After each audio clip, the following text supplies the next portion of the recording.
주님의 팔에 주님의 팔에 그 팔에 안기세.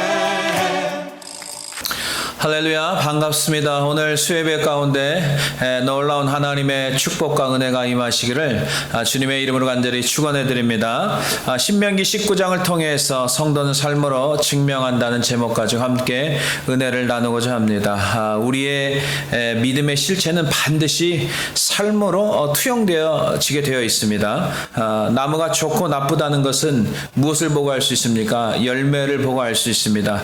좋은 나무는 좋은 열매를 맺게 되어 있고 나쁜 나무는 나쁜 열매를 맺듯이 우리의 믿음의 진수는 반드시 삶을 통해서 증명이 되어지는 것입니다. 믿음에는 반드시 행함이 따라오게 되어 있습니다. 사도 야고보는 믿음과 행함의 관계를 이렇게 표현하고 있습니다. 한번 야고보서 2장 18절 말씀 현대 성경을 한번 읽겠습니다.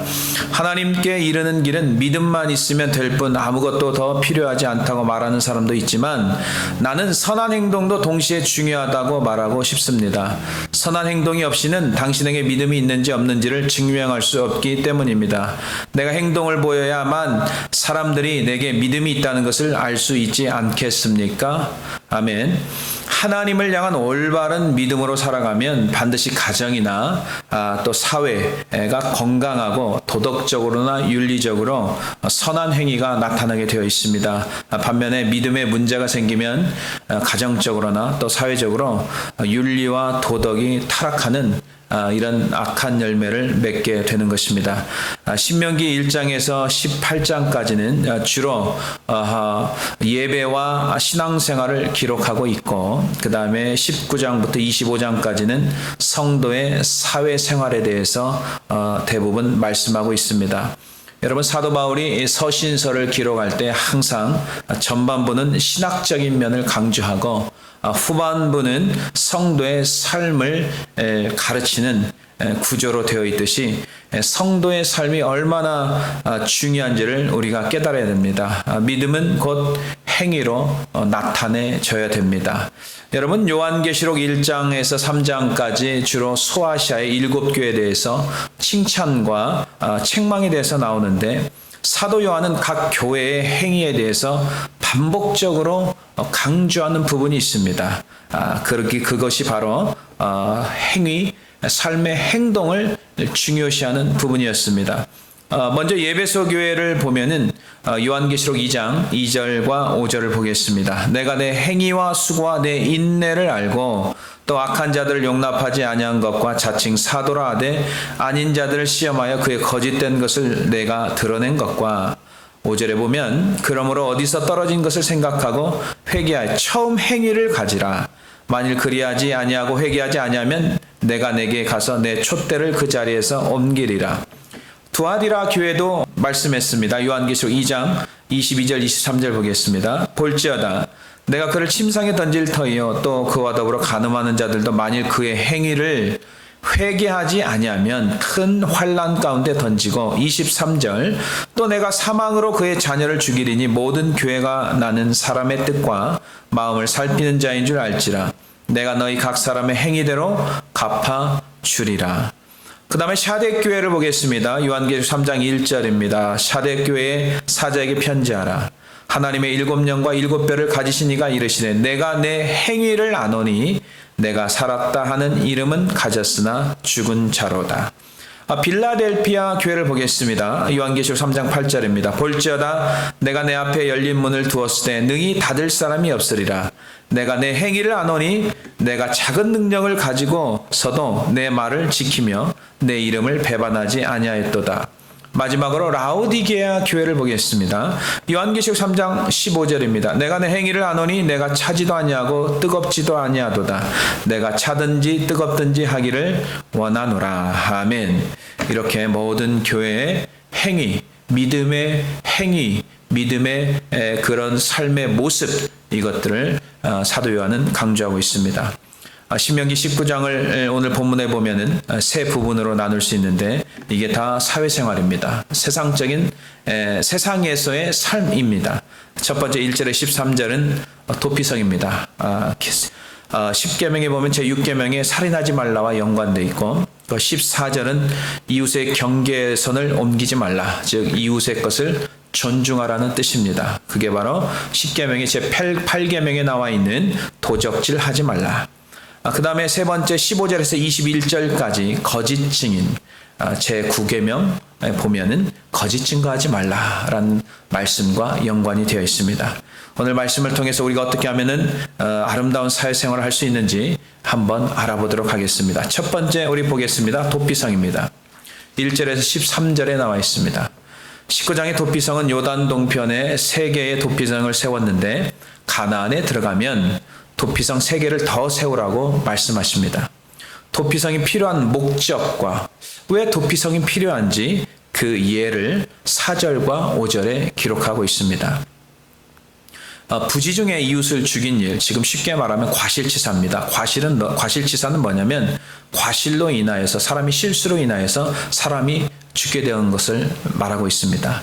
자, 신명기 19장 4절 보면은 살인자가 그리로 도피하여 살만한 경우는 이러하니 곧 누구든지 본래 원한이 없이 부지 중에 그의 이웃을 죽인 일입니다. 이게 바로 부지 중에라는 말은 실수라는 뜻이죠. 그러니까 5절에 보면 예를 들었어요. 살림에 들어가서 벌목을 하다가 이 도끼가 자루에서 빠져서 옆에 있는 사람을 죽여버린 경우입니다. 이거는 고의가 아닌 어떤 살인죄죠. 신명기 19장 5절에 보면은 가령 그 이웃과 함께 벌목하러 살림에 들어가서 손에 도끼를 들고 벌목하려고 찍을 때 도끼가 자루에서 빠져 그의 이웃을 맞춰 그를 죽게 함과 같은 것이라. 이런 사람은 그 성읍 중 하나로 도피하여 생명을 보존할 것이니라. 아멘. 이렇게 실수로 사람을 죽인 케이스가, 이 살인자는 도피성으로 빨리 들어가야 됩니다. 왜 하나님께서 도피성을 만들라고 하셨는지, 도피성의 목적은 실수로 사람을 죽이는 경우 복수하려고 따라온 사람들을 피하려 재판받을 때까지 피신할 수 있도록 보호해 주는데 뜻이 있습니다. 민수기 35장 13절 14절 15절에 보면은 너희가 줄 성읍 중에 6을 도피성이 되게 하되 새 성읍은 요단 이쪽에 두고 새 성읍은 가나안 땅에 두어 도피성이 되게 하라. 이 6 성읍은 이스라엘 자손과 타국인과 이스라엘 중에 거류하는 자의 도피성이 되리니 부지 중에 살인한 모든 자가 그리로 도피할 수 있으리라. 아멘. 그러면 도피성의 위치는 2절에 보니까 땅 가운데, 3절에 보면은 어디서나 가까운 곳으로 피할 수 있는 곳으로 지정을 합니다. 3절에 보면은 현대 성경으로 보면 여러분 하나님 여호와께서 여러분에게 상속재산으로 주실 땅을 세 구역으로 구분하고 누구라도 도피하기에 편리하도록 도피성을 적당한 거리에 고루 배치해 놓으십시오. 아멘. 사랑하는 성도 여러분, 도피성의 뜻은 무엇입니까? 바로 예수 그리스도십니다. 우리는 매일 회개를 하여도 그 다음날 또 실수를 범하는 인간의 나약함을 가지고 있습니다. 이 죄는 고의적인 죄가 아닙니다. 막 악을 행하려고 해서 행해지는 게 아닙니다. 인간의 나약함의 한계로 인해서 실수로 지은 죄들이 우리가 얼마나 많습니까? 이것을 회복시키기 위해서는 생명 되신 예수님께 즉시 우리가 회개하고 나갈 때 우리 죄를 깨끗하게 사해 주시고 용서해 주시는 것입니다. 그래서 죄를 범하면 우리는 빨리 도피성으로 가야 됩니다. 도피성인 예수님께 피해야 우리가 다시 죄에서 자유함을 얻고 생명 되신 예수님과 함께 살아가는 줄로 믿습니다. 그리고 도피성을 떠나면 절대로 안 됩니다. 도피성을 떠나서 보수자의 손에 죽으면 자기의 잘못임으로 보수자는 피 흘린 죄가 없다고 했습니다. 자, 민수기 35장 26절 27절 보겠습니다. 그러나 살인자가 어느 때든지 그 피하였던 도피성 지경 밖에 나가면 피를 보복하는 자가 도피성 지경 밖에서 그 살인자를 만나 죽일지라도 피 흘린 죄가 없나니. 아멘. 도피성 안, 즉 예수 그리스도의 안에서 죄를 용서함 받고 또 주님께서 보호해 주시는 것입니다. 예수 안에 있을 때 참 생명과 참 자유를 보장받을 수 있는 것입니다. 그래서 우리는 성도는 반드시 예수 안에 있는 것입니다. 죄를 범했을 때 빨리 주님 앞에 나와야지 죄로 인하여서 죄를 회개하지 않고 육신에 사로잡혀 있는다면 악한 마귀가 그 틈을 타고 우리의 마음을 빼앗아가 자꾸만 의심을 심어주고 불신앙에 빠지게 되고 결국은 주님의 몸된 교회를 떠나게 만드는 거예요. 시험 들게 만드는 것입니다. 이것은 굉장히 조심해야 될 부분입니다. 반면에 이제 고의적인 죄에 대해서 말씀하고 있습니다. 고의적인 살인죄가 있습니다. 반드시 처벌을 받아야 된다고 성경에 말씀하고 있습니다. 신명기 19장 11절 12절 보겠습니다. 그러나 만일 어떤 사람이 그의 이웃을 미워하여 엎드려 그를 기다리다가 일어나 상처를 입혀 죽게 하고 이 한 성읍으로 도피하면 12절 보겠습니다. 그 본 성읍 장로들이 사람을 보내어 그를 거기서 잡아다가 보복자의 손에 넘겨 죽이게 할 것이라. 아멘. 그 다음에 13절에 보면 내 눈이 그를 긍휼히 여기지 말고 무죄한 피를 흘린 죄를 이스라엘에서 제하라. 그리하면 내게 복이 있으리라. 아멘. 고의적인 살인죄를 범하는 자는 불쌍히 여기서 죄를 덮어주는 일이 없어야 된다는 것이죠.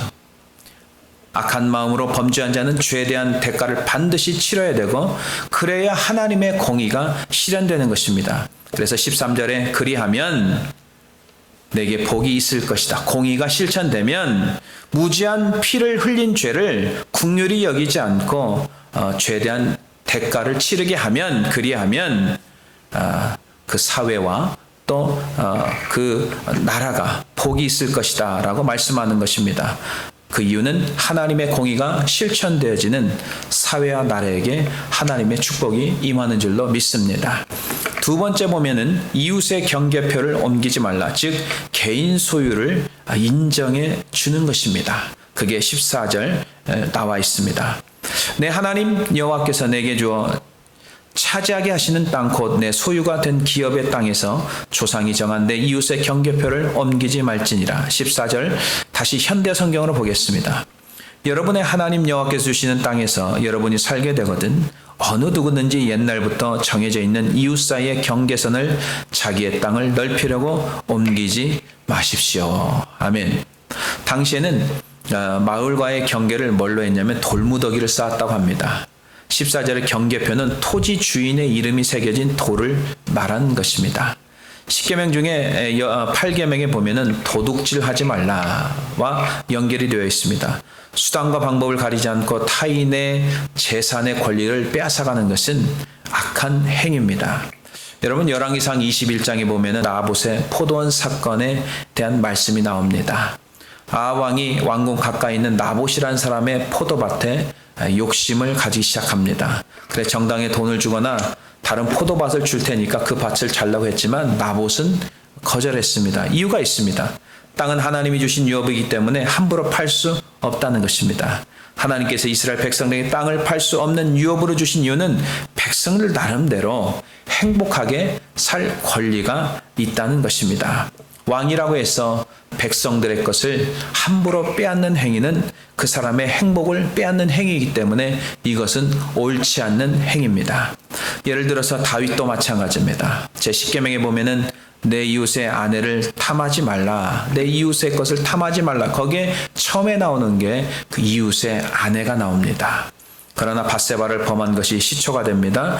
계속해서 죄가 죄를 낳기 시작합니다. 결국 6계명 살인하지 말라. 이 계명도 어겼습니다. 밧세바 남편 우리아 장군을 최전선으로 보내서 결국은 전쟁터에서 죽게 만들죠.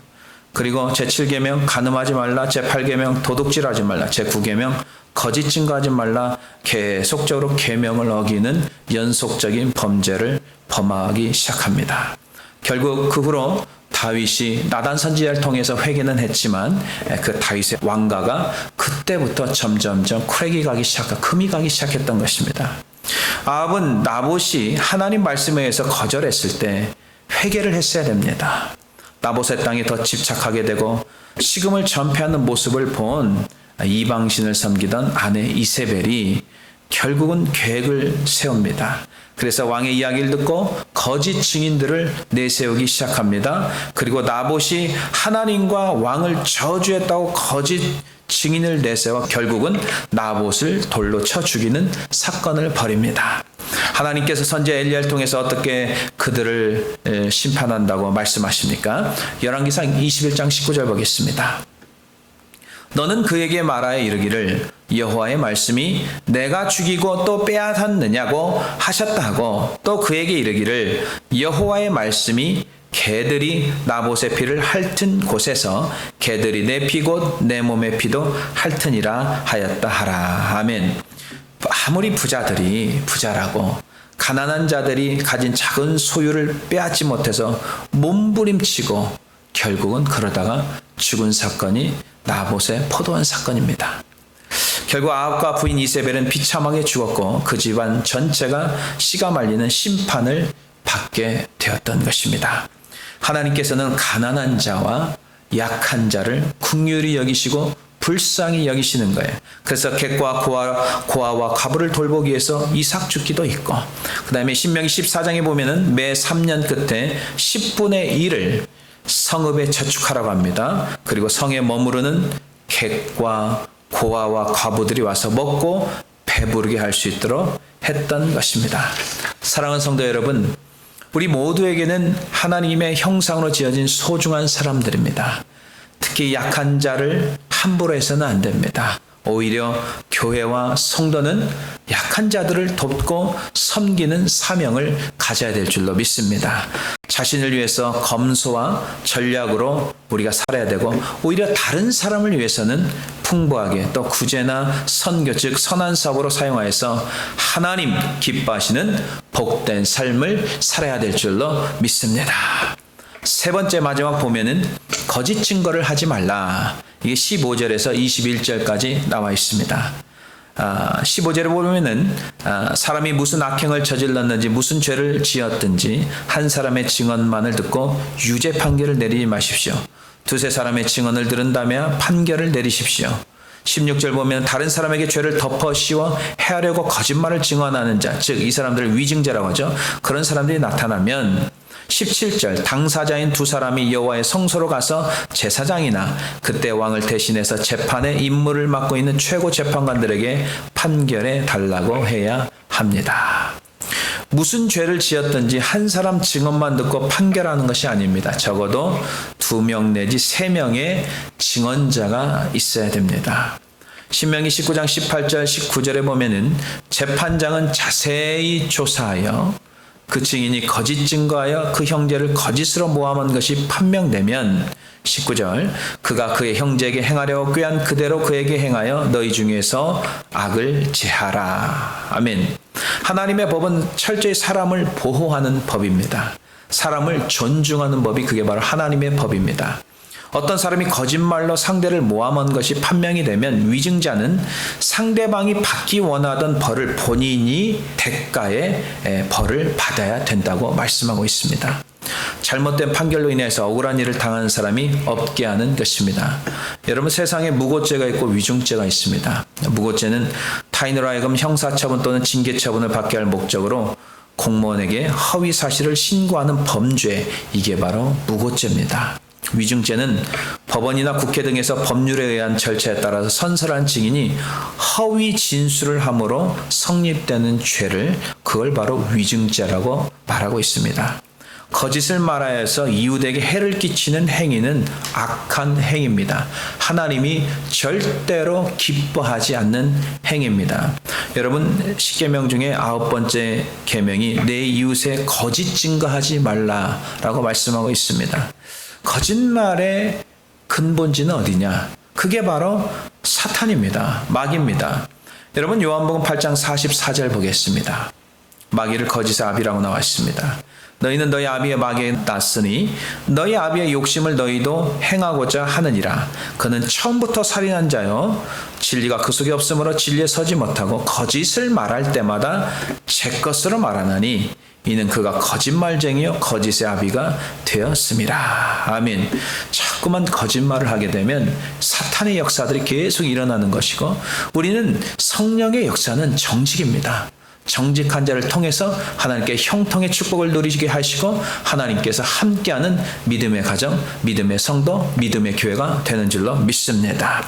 하나님이 왜 거짓말을 하는 자를 미워한 줄 아십니까? 이것은 철저한 마귀의 역사이기 때문에 하나님이 굉장히 헤이트합니다. 그리고 거짓은 오래가지 못합니다. 금방 드러나게 되어 있어요. 진실은 오래갑니다. 그러나 거짓은 오래가지 못합니다. 잠언서 12장 19절 보면은 진실한 입술은 영원히 보존되거니와 거짓 혀는 잠시 동안만 있을 뿐이니라. 22절 보겠습니다. 거짓 입술은 여호와께 미움을 받아도 진실하게 행하는 자는 그의 기뻐하심을 받느니라. 아멘.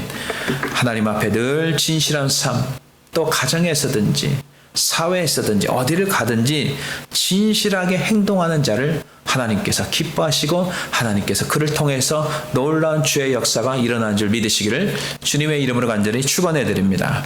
거짓 증거를 하여서, 즉 위증을 하여서 잘못을 하면은 왜 죄의 대가를 반드시 받아야 되는지 이유가 있습니다. 그 벌하는 것을 보고 다시 사람들이 이런 거짓말을 하지 못하게 벌을 줘야 된다는 것입니다.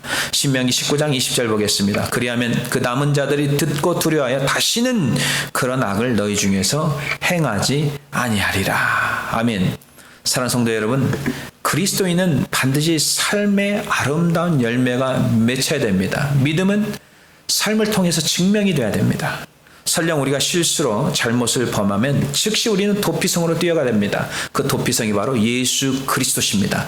예수님 앞에 철저하게 회개하고 용서를 받아야 됩니다. 그래야 주님이 보호해 주시고 우리가 진리 가운데 자유함을 누릴 수 있는 것입니다. 이웃의 소유를 여러분 탐하지 마십시오. 욕심내지 마십시오. 오히려 이웃의 것을 보호해 주고 존중해야 될 의무가 있습니다. 그리고 나약한 자, 또 힘없는 자를 돌봐야 됩니다. 그리고 섬겨야 됩니다. 그래야 하나님의 공의가 실현되는 것입니다.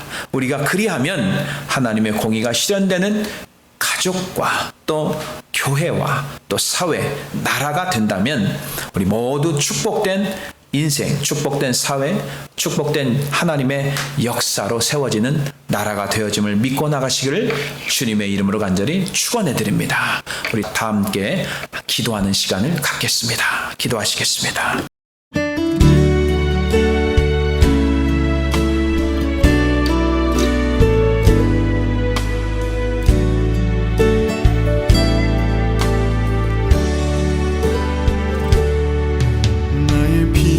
저 예수 의지해요.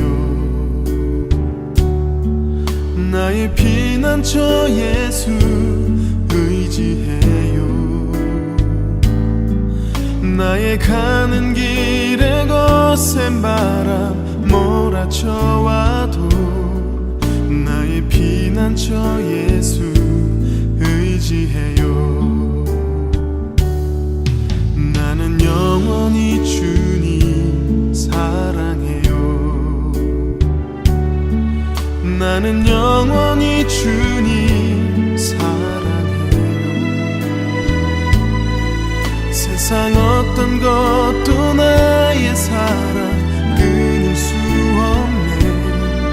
나는 영원히 주님 사랑해요. 아바 사랑하시니 나의 모든 것 주께 드려요. 아바 아버지 내가 여기 있으니 주님 영광 위하여 써주세요.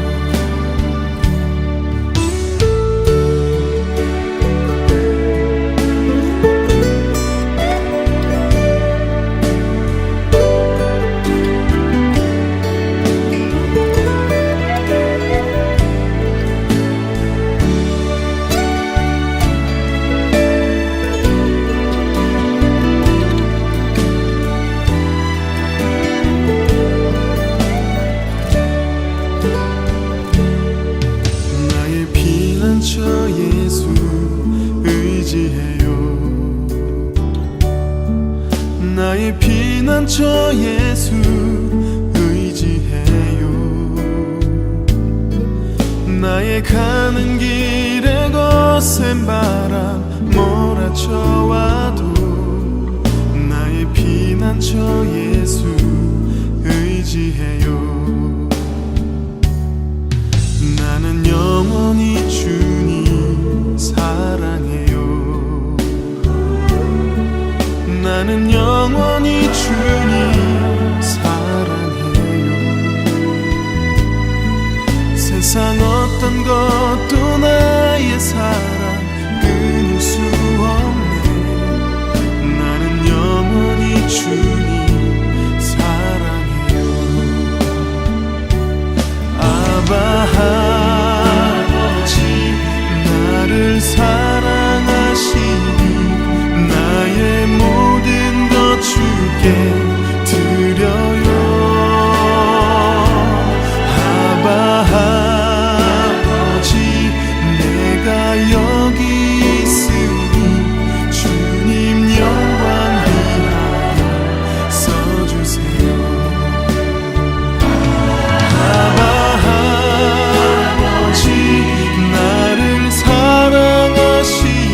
들어주세요.